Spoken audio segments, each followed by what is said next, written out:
welcome to my channel. I'm Di and this is all about my home and garden.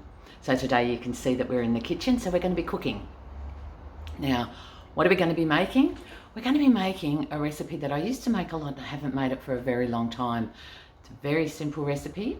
It's called, on the recipe it's called a corn flour sponge.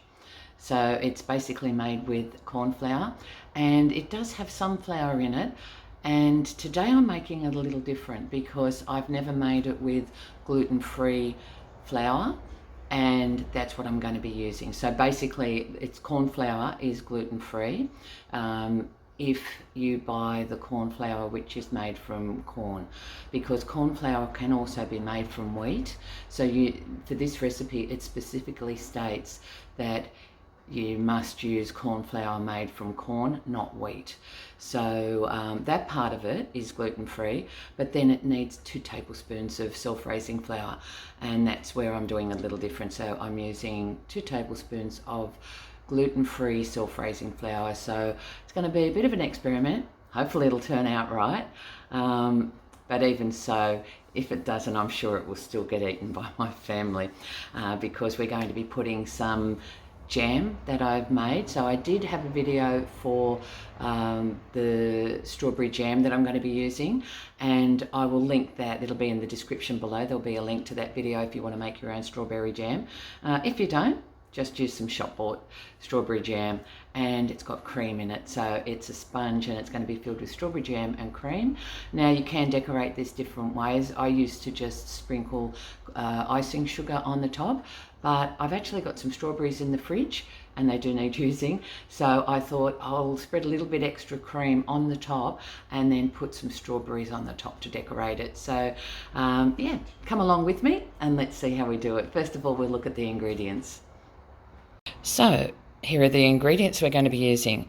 We've got 3 eggs, we've got 2 tablespoons of self-raising flour, we've got half a cup of caster sugar, and we've got half a cup of corn flour made from corn. In the back there you can see that I've got 2 baking dishes which have been well greased, and we're going to be using my hand blender to mix all that up in the bowl. So let's get working. So the first thing we need to do is to beat our eggs. So I'll just crack them. Now, if you've seen my other videos, you'll know that I always crack them into a container first before I put them into the bowl. And the reason for that is that sometimes you can get a bad egg, and if you add that bad egg into a whole lot of other ingredients, then you've got to dump out the whole lot and start again.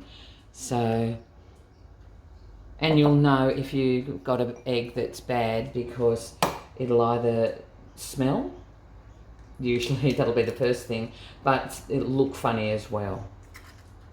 So they're all good.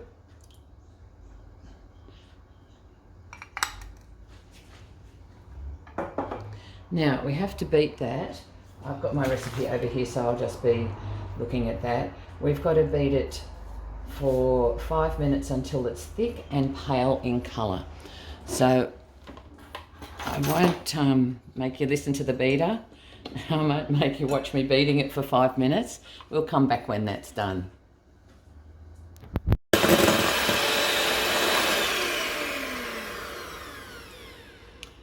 So there, that's had 5 minutes, and you can see that's gone pale and thick, and that's exactly how it needs to be. So the next thing we need to do is to continue beating and then add our sugar.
Okay, the next thing we need to do is to add the sifted corn flour and the safe self-raising flour, and then to fold it gently through. And it does say to not overmix. So the reason for that is that we've worked there to put a lot of air into the mixture, and we don't want to be deflating it and knocking those air bubbles out. So I'll just get my sifter and then we'll sift that flour. So I'll just move that out the way. Now we're adding both flours together. So there's my corn flour. Oh, I don't like that, a little bit of stuck in the side there. Let's get it out. And there's my self-raising flour. Just need to sift that in. And any lumps, just press them through.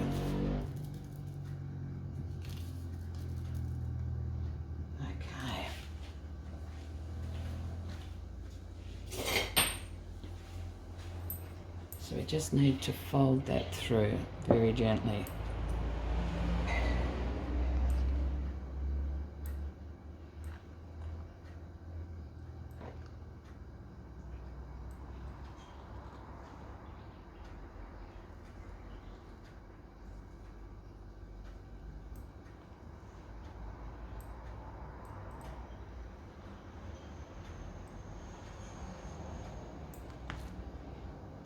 You can see as I'm working it through, there are some clumps of flour, and I'm trying to spread those clumps of flour out so that they mix evenly.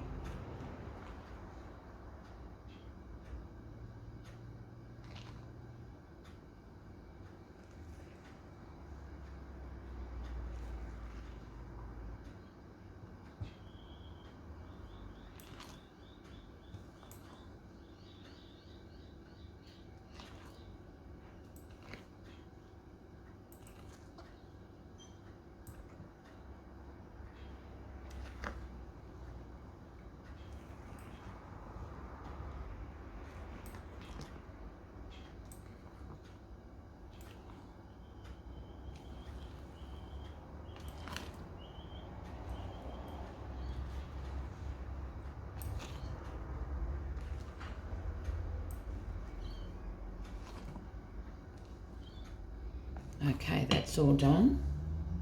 And now we just have to evenly divide this into our baking trays.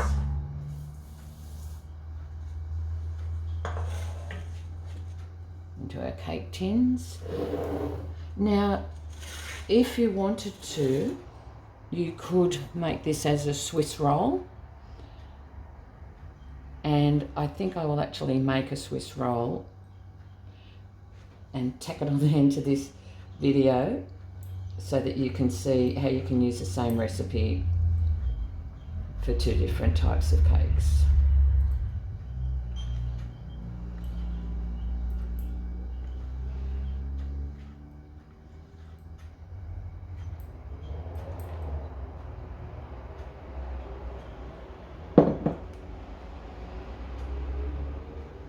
Just making sure that that's evenly spread in the pan.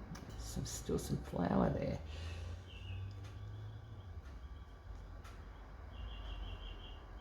Okay, all is good. And now I'll just put that into a 160 Celsius fan forced oven, and it says to cook for approximately 15 to 20 minutes. So let's go and do that.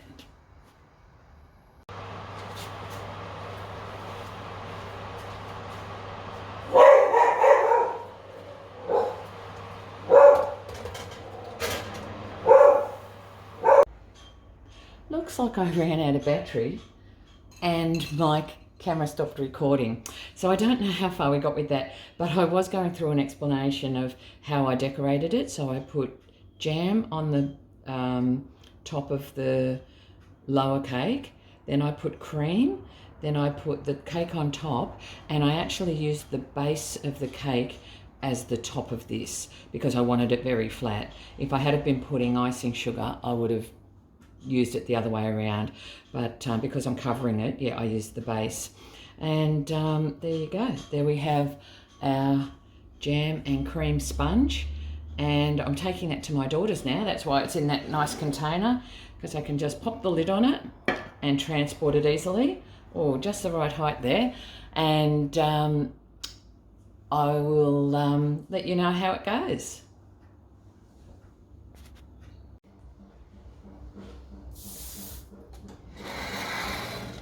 Okay, I made the same recipe, but I put it in a Swiss roll cake tin. So we're just going to lift that out, get rid of that. We are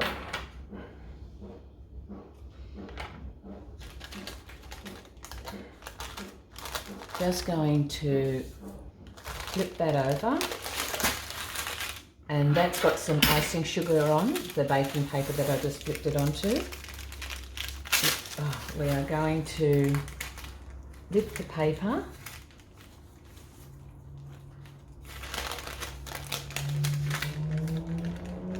and peel it away from the cake. Now I'm working rather quickly here because we need to keep this, we need to work with this while it's warm. And I've just torn my cake, my paper. Now I need to just trim the edges off.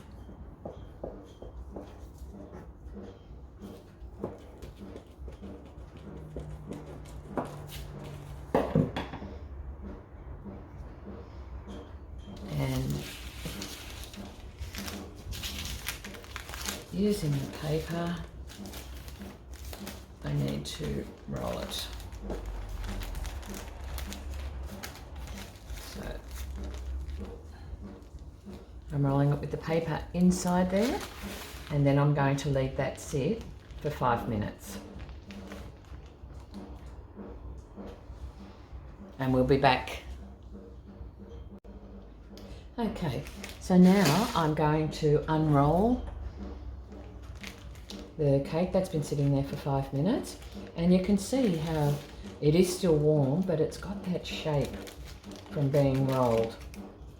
So now we're going to spread it with jam. Now I'm using the same jam that I did on my jam and strawberry sponge, but this time I've heated this a little bit in the microwave, and I've run it through the blender, my stick blender. I made sure that there were no lumps in it. It's very runny at the moment because it is still a bit warm.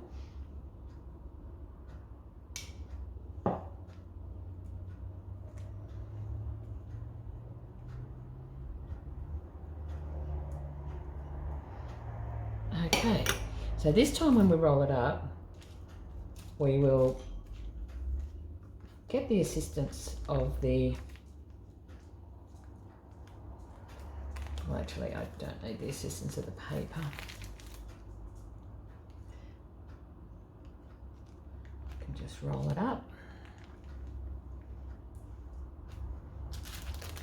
I will cover that up with the paper, and again I'll leave that sit.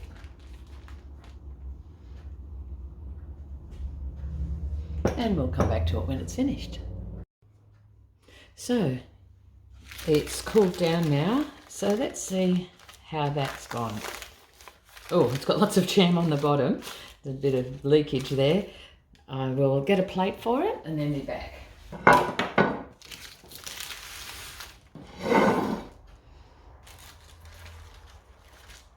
There we go, there's a nice plate. Now, when I put it onto the paper, I did have some icing sugar on that paper, but I obviously didn't have enough because you can see how it's stuck to the paper. So I should have had a little bit more icing sugar on there. But other than that, it does look quite nice and it feels really nice. Now, let's have a look at this. And there we go. That looks perfect. Now, I will say that this batch of the recipe I made with ordinary, normal self-raising flour. I mean, I used the normal recipe that I used for the other one, but in the other one, where I had to use flour, I used gluten-free flour, and in this one, I used standard flour made with wheat, and the texture on this is a lot better. The other one turned out, I would have called it crisp. It just didn't rise as much, and it didn't seem to retain that air. It wasn't soft to touch. So I would say it was okay if you needed to make it gluten-free, but if you don't need to make it gluten-free, this is the way to go. Okay, so there you have it. Thanks for watching. I hope that you give it a try. If you'd like to leave some comments, please leave them below. I do try to reply to all comments that are left, and I'd love to hear what your experience is if you have a go at making this. See you again.